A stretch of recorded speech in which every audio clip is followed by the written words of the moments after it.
Tapi kalau kita bicara iman Kristen, tentang iman itu adalah keutuhan, maka Yakobus 2 ayat 18 menyebutkan, tetapi mungkin ada orang berkata, padamu ada iman dan padaku ada perbuatan. Aku akan menjawab dia, tunjukkanlah kepadaku imanmu itu tanpa perbuatan, dan aku akan menunjukkan kepadamu imanku dari perbuatan-perbuatanku. Yakobus yang mengatakan iman tanpa perbuatan mati. Ini ada banyak orang Kristen seolah mengatakan, lalu apa artinya iman? Kalau akhirnya ada perbuatan yang menentukan aku masuk surga apa tidak? Jangan mempertentangkan, jangan mendikotomikan itu. Ada orang yang sudah bangga, yang penting saya sudah di CD, saya percaya Yesus, titik. Tapi juga ada orang yang mengatakan, oh saya berbuat baik, tapi saya nggak percaya Yesus, gitu. Justru ketika saudara mengakui beriman kepada Yesus, berarti Anda menunjukkan iman itu dalam perbuatan-perbuatan sehari-hari, perbuatan yang berkenan bagi Tuhan. Titik. Jangan pernah dipilahkan, jangan pernah dipisahkan. Maka kalau dikatakan Yakobus iman tanpa perbuatan mati, itu nggak mengatakan bahwa iman itu nggak berlaku. Yang berlaku adalah perbuatan-perbuatan kita, amal-amal kita. Itu kesatuan yang utuh. Maka kalau seorang mengaku saya percaya, saya beriman, berarti perlihatkan imanmu. Karena Tuhan katakan bukan orang yang berseru kepadaku, Tuhan, Tuhan, yang akan masuk ke dalam kerajaan sorga. Ini kan orang-orang yang bangga dengan seremonial, ritual, menunjukkan sudah beriman dalam sebuah tanda, dalam sebuah persekutuan.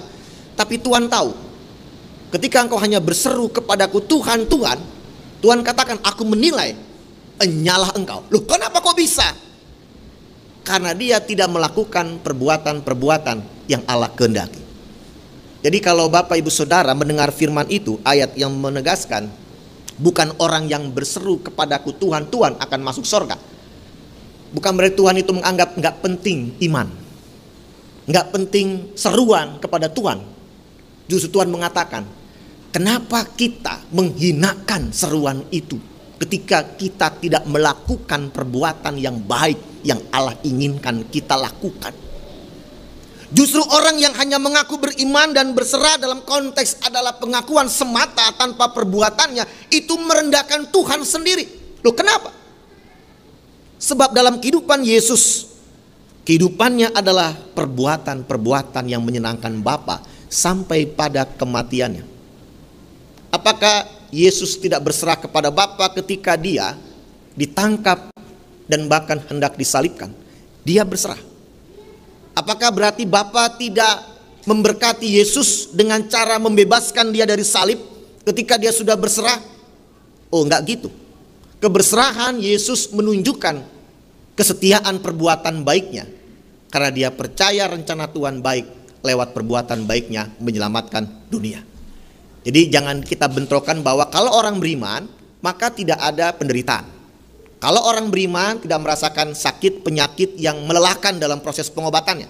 Kalau orang beriman maka tidak ada musibah dialami. Kalau orang beriman berarti Tuhan selalu limpahkan berkatnya dan tingkap-tingkap langit terbuka tercurah dan dia akan merasa lega dengan kelimpahan berkatnya. Kalau itu kita memahami berkat Tuhan pada orang beriman tanpa ada pergumulan penderitaan, kita salah menilai hidup Yesus yang sudah menderita mati untuk selamatkan kita.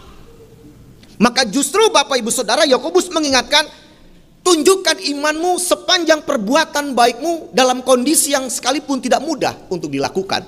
Tetapi secara pribadi Tuhan menilai, aku melihat imanmu.